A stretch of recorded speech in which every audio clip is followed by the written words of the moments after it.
उत्तर प्रदेश के deputy CM Brajesh Pathak आज एक दिवसीय दौरे पर पहुंचे अमेठी के गौरीगंज जवाहर नवोदय विद्यालय में अपने हेलीपैड से उतरे, जहां पर बीजेपी के कार्यकर्ताओं ने डिप्टी सीएम ब्रजेश पाठक का किया जोरदार स्वागत के दौरान उत्तर प्रदेश सरकार के राज्य मंत्री मयंकेश्वर सिंह, बीजेपी के विधायक सुरेश पासी व वरिष्ठ बीजेपी के कार्यकर्ता रहे मौजूद। आपको बताते चले कि जवाहर नवोदय विद्यालय से सीधे गौरीगंज बीजेपी कार्यालय पहुंचे डिप्टी सीएम ब्रजेश पाठक, जहां पर डिप्टी सीएम ब्रजेश पाठक का बीजेपी के वरिष्ठ कार्यकर्ताओं व पार्टी के कार्यकर्ताओं व प्रतिनिधियों ने किया जोरदार स्वागत। जिस तरीके से डिप्टी सीएम ने संबोधित करते हुए कहा कि यह सरकार 9 साल में सबका सम्मान किया है, वहीं बीजेपी के पार्टी कार्यकर्ताओं ने डिप्टी सीएम का स्वागत सम्मान करने के बाद डिप्टी सीएम ने स्वयं जो जिले के वरिष्ठ बीजेपी के कार्यकर्ता थे उनको अपने हाथों से सम्मानित किया। सभी वरिष्ठ कार्यकर्ताओं को अपने हाथों से अंग वस्त्र देते हुए डिप्टी सीएम ने सम्मानित किया।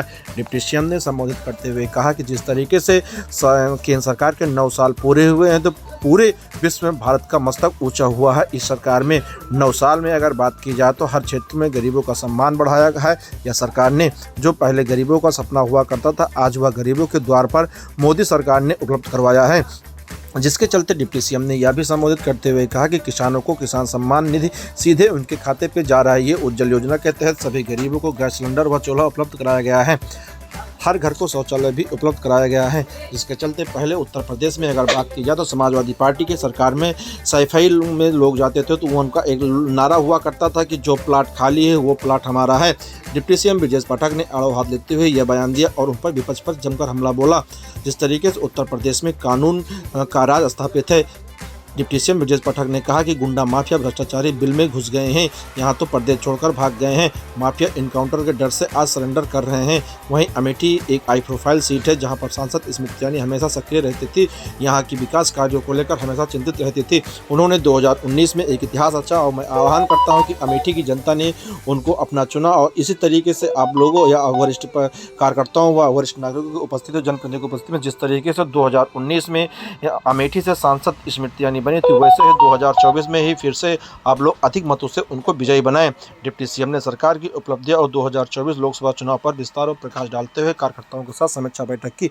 बैठक खत्म करने के बाद डिप्टी सीएम सीधा कलेक्टर परिसर पहुंचे, जहां में जिले में होने वाले विकास कार्यों को लेकर समीक्षा बैठक की। समीक्षा बैठक के दौरान जिले में होने वाले व जिले में इस समय न मौजूद होना विकास कार्यों को लेकर हर एक बिंदुओं पर चर्चा की और जिले में के विकास को लेकर एक खाका तैयार किया। डिप्टी सीएम ब्रजेश पाठक ने कहा कि अमेठी एक सर्वश्रेष्ठ जिला होगा और यहाँ पर हर सुविधा लोगों को मिलेगी।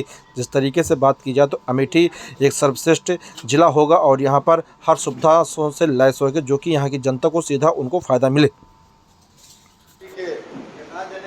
कार्यालय में बहुत ही आवश्यक बैठक में हमारे बीच में उपस्थित है हमारे साथ राज्य मंत्री आदरणीय मयंकेश्वर सिंह जी, भारतीय जनता पार्टी के यशस्वी जिलाध्यक्ष आदरणीय दुर्गेश त्रिपाठी जी, हमारे साथ माननीय विधायक पूर्व मंत्री आदरणीय सुरेश पासी जी, जिला पंचायत के लोकप्रिय अध्यक्ष आदरणीय राजेश अग्रहरी जी, जिनका उद्बोधन अभी हम सब सुन रहे थे। ऐसे हमारे बहुत ही वरिष्ठ आदरणीय तेजभान सिंह जी, महामंत्री आदरणीय सुधांशु शुक्ला जी, पूर्व विधायक आदरणीय चंद्रप्रकाश मिश्र मटियारी जी, उपस्थित सभी मंचस्थ हमारे वरिष्ठ नेता, सामने बैठे सभी हमारे वरिष्ठ जन, पदाधिकारी, सभी मोर्चों के मंडल के हमारे सभी भाई बहन साथी, पत्रकार मित्रों, हाहाकार मचा, लॉकडाउन चल रहा है। काहे मारे उनका जो वैक्सीन रहा है वो चाइना में निकला, 6 महीना में खराब हो गया। अपने यहाँ हम लोग बगैर मास्क के बैठे हैं तो 2-2, 3-3 सबके लगी है ना, और फ्री में लगी है। टिटनेस का टीका और पोलियो ड्रॉप का छोटे-छोटे टीके हैं जो बच्चों को पैदाइश होते समय लगते हैं ना। भारत आने में इनको 40 से 50 साल लग गए बनने के बाद। पहले बनते थे कहा अमेरिका, इंग्लैंड में, जर्मनी में, फ्रांस में। अब अगर विदेश में अमेरिका, इंग्लैंड में टीका बना तो भारत ने 2-2 टीके बनाए और हमने अपने भी लगाए और दुनिया के 135 से अधिक राष्ट्रों को हमने टीका लगाकर वसुधैव कुटुंबकम का जो हमारा पुराना सिद्धांत है उसको धरातल को उतार करके मोदी जी ने दिखा दिया। पहले यही भारत था, यहाँ के प्रधानमंत्री जाते थे तो कोई सम्मान नहीं था, लिफ्ट नहीं देते थे लोग। अभी देखे होंगे टेलीविजन पर एक जने तो घोड़े धल्ली नहीं गलत तो कहीं नहीं बताया भैया। और जब कोई बोले का ना उनका ऑस्ट्रेलिया वाले क्या बोले? Modi is the Modi is the boss. बहुत जानते हो। अब परिस्थितियां बदल चुकी हैं। अब भारत जो कहता है तो दुनिया सुनती है।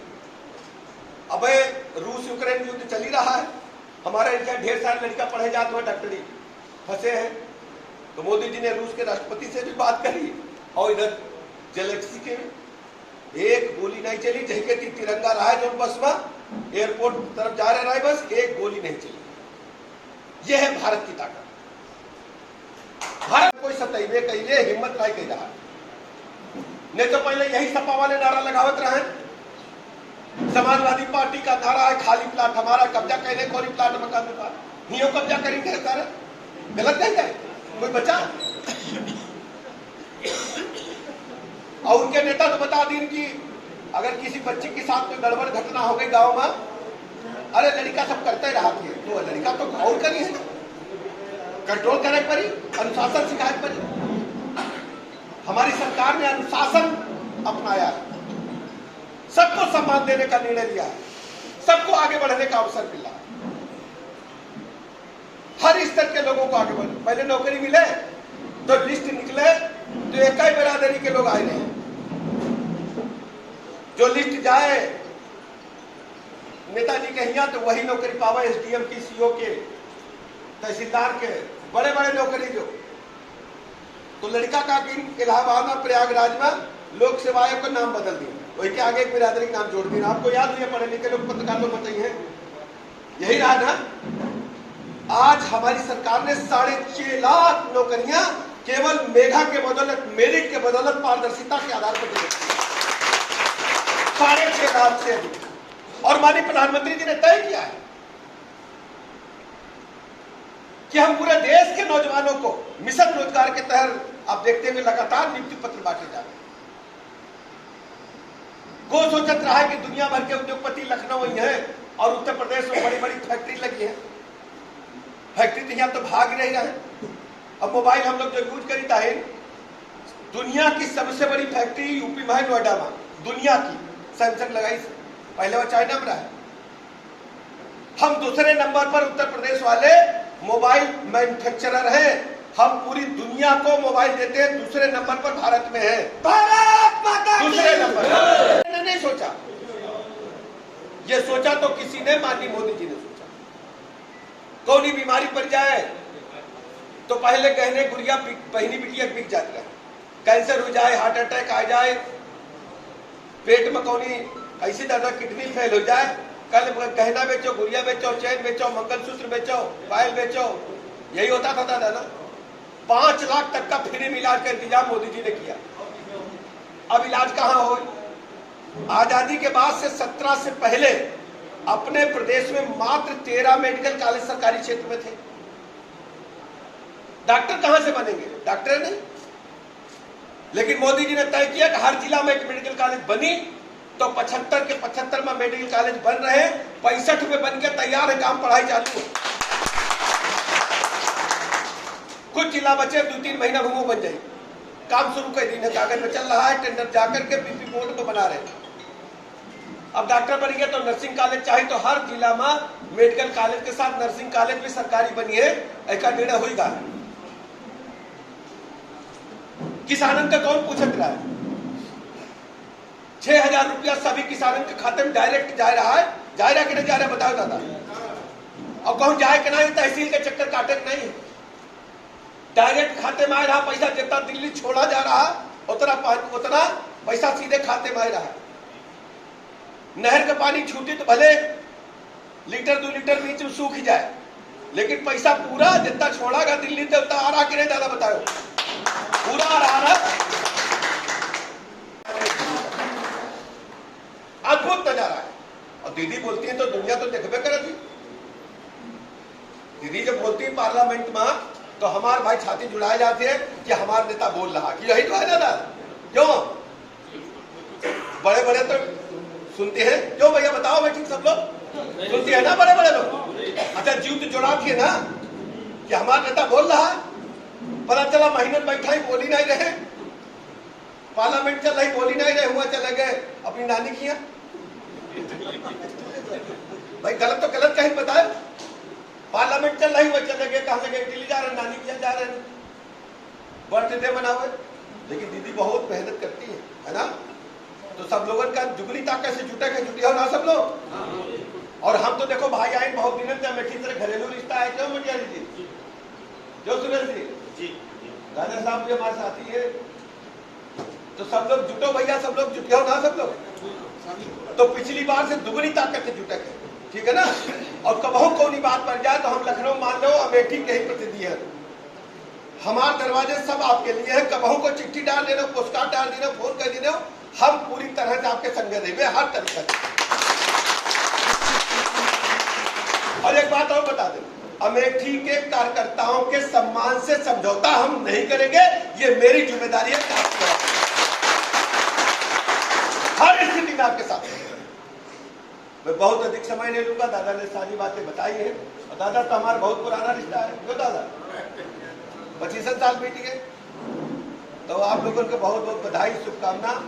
और ये लड़ाई आज शुरू करे है, अभी महीना भर कार्यक्रम चलिए, घर घर जनसंपर्क महाअभियान, जनसभा हुई है और ढेर सारे कार्यक्रम आए। तो हमका घर घर जा करके सबका जोड़ के कमल को प्रचंड बहुमत से खिलाया जाए। बोलो भारत माता के जय। मुंबई में हमला करिस, हम लोग भी 3-4 बरस उसको बिरयानी खिलाए, याद है ना। मुंबई में ताज होटल पे हमला हुआ, लेकिन जब पुलवामा पे हमला हुआ तो मोदी जी ने क्या किया। मोदी जी ने केवल बयान नहीं दिया कि हम चेतावनी, आखिरी चेतावनी, पाकिस्तान के आतंकवादियों को उनके घर में घुसकर मारा। और एक बार नहीं मारा, एयर स्ट्राइक भी की, सर्जिकल स्ट्राइक भी की। और हमारे वो मूछ वाले आदमी के नाम याद है आपको, क्या नाम था उनका, वहां जहाज लेके गिर गवा रहा है। अब कहे सब यो गवाह, भाई हम लोगों को दुपट दुपट हो गए, फंस गवा आदमी जो दादा हुआ। तो खेतन में चाला गिरा रहा है, बस तो गवाई रहा है। लेकिन मोदी जी का कहीं 56 इंच सीना, पाकिस्तान सुन ले, अभिनंदन सकुशल वापस चाहिए, यही तो कहा था, याद करो। और हम लोग भी रोए खड़े टेलीविजन पर बैठ रहे, कहूँ गड़बड़ न हो जाए, ऐसे लागत रहा जैसे आखिरी बाल हो या 6 रन बनावे, या तो भाई छक्का लगी या आउट, यही ऐसे लगत रहा कि नहीं। लेकिन हम लोग टेलीविजन बैठ रहा, देखे दूसरे दिन अभिनंदन नया कोट पैंट पहन के, युवा वर्दी तो चालम से नहीं गई रहा है, कोट पैंट नवा पहन के पाकिस्तान की सेनाओं का सुरक्षित छोड़ी बॉर्डर पर छोड़ी रहा है। ये है मोदी जी की ताकत, भारत की। हम लोग जाए तो बुआ फूफा के यहाँ चाहे गैस सिलेंडर पर बना तो बड़े, हम कहीं कबो हमारे यहाँ हो का गैस सिलेंडर, करोड़न गैस सिलेंडर बटी गए, गांव गांव पहुंच गए। और हम लोग देखेंगे 4-5 आदमी परिवार है तो एक गैस सिलेंडर 3 महीना चलत है क्या चला बताओ। हर तरह तेरे मोदी जी की सरकार ने गरीबों की आमदनी को, गरीबों की इज्जत को, उनके जीवन स्तर में सुधार करने का काम, ऊपर उठाने का काम। हर आदमी समझ रहा कि हमारे कोई अभिभावक है, हमारे गार्जियन है, मोदी जी बैठा ही कोई बात पड़ी तो हम मुसीबत में निपट ले, यही है ना दादा, गारंटी सुरक्षा की मन में पैदा हो। को सोच रहा है घर घर टोटी पानी, अच्छा बताओ कबो को सोचे रहा टोटी पानी है भाई, बहुत है तो नल लाग गा, बहुत है तो भाई सार्वजनिक टोटी लाग है, टंकी हुआ तो पानी भर ला बाल्टी से, यही दादा ना। लेकिन घर घर टोटी लाग रही नहीं लग रही पूरे प्रदेश में, पूरे देश में घर घर जल जीवन मिशन में घर घर नल से जल, मतलब टोटी खोलो तो पानी निकली बगैर भरे, नहीं तो भरत हम लोगों को पहुंचा जो है किराए लाग है। गलत कहीं था तो बताओ, चाहे रस्सी खींचे पड़े कुआं दे रहे, अब कुआं तो सब सूख गए, नल पर अगर चला के नल चला के पानी आई, लेकिन टोटी पानी आ रहा। हर तरह तेरे मोदी जी सब कुछ दिए। और उत्तर प्रदेश में 2017 से जब हम लोगों की सरकार बनी योगी जी के नेतृत्व में, चाहे अमेठी हो चाहे कोई दूसरा जिला हो, हम तो अपने आंखें से दिखे, एक एक गाड़ी में 10-10 बंदूकें भरे घूमत रहे कि नहीं। अब लुक लुक ले रही है, या लफड़े न पड़ो, चुप्पे रहो। क्या कहा थे बताओ, कहा थे लफड़े न पड़ो, चुप्पे रहो, बहुत कठिन मामला चल रहा है इस समय। 10-20 बदमाश तो उधर पश्चिम गाय कागज पर निकली कि हमका पकड़ लो, थाने में गए कि पकड़ हमका जेल में डाल दो, हम अब गुंडई ना करेंगे। 10-20 बदमाशन फोटो छपी देखे हुए हो, छपी रहा है कि नहीं? छपी रहा है ना दादा? जिसकी तरफ पूरी देश दुनिया की निगाहें लगी रहती। यहाँ जो भी आप करते हो, लखनऊ में भले ही देर में कोई काम हो, देर में छपे, लेकिन अमेठी में हुआ तो पहले छप गई। और यहाँ नहीं छपी, अमेठी में छपी, लखनऊ में छपी, दिल्ली में छपी और बीबीसी बोले लगी। सही बात है कि नहीं? तो हम सबका ये जो जीत मिली है, इस जीत को और मजबूत करना। अभी दादा ने पार्टी के इतिहास पर विचार व्यक्त किए और ये कोई साधारण बात नहीं है। माननीय प्रधानमंत्री नरेंद्र मोदी जी के नेतृत्व में देश ने 9 वर्ष पूरा किया है और इन 9 वर्षों में आमूलचूल परिवर्तन हो चुका है। कौन सोचता था कि हर गरीब को पक्का मकान मिलेगा? चुनिंदा लोगों को मिलते थे, एक बार पहली किस्त आई, दूसरी किस्त के लिए बंटवारा होता था। अब सीधे खातेदार के खाते में एक एक पैसा जा रहा है। कौन सोचता था कि सभी को शौचालय मिलेगा? कहने को छोटी बात है, शौचालय, लैट्रीन, टट्टी, तरह तरह की लोग उसका उपनाम रख लेते हैं। पहले सुबह हम लोग उठते थे, गांव आई तो कहीं चलो मैदान चले के, खेतन चले के, यही तो कहते थे दादा। और शाम कहीं अगर कहीं बहू बिटिया का बुजुर्ग आदमी खुद जाए तो गाड़ी की जब हेडलाइट गांव की सड़क पर पड़े तो बेचारी ऐसे खड़ी हो जाती रहे, चाहे कपड़ा सने चाहे कुछ हो। यही है ना? है छोटी बात, लेकिन मोदी जी ने एक एक व्यक्ति जिस जरूरतमंद था सबको शौचालय दे करके स्वच्छता को बढ़ाया और हमारी बहन बेटियों की गरिमा को, इज्जत को मजबूत करने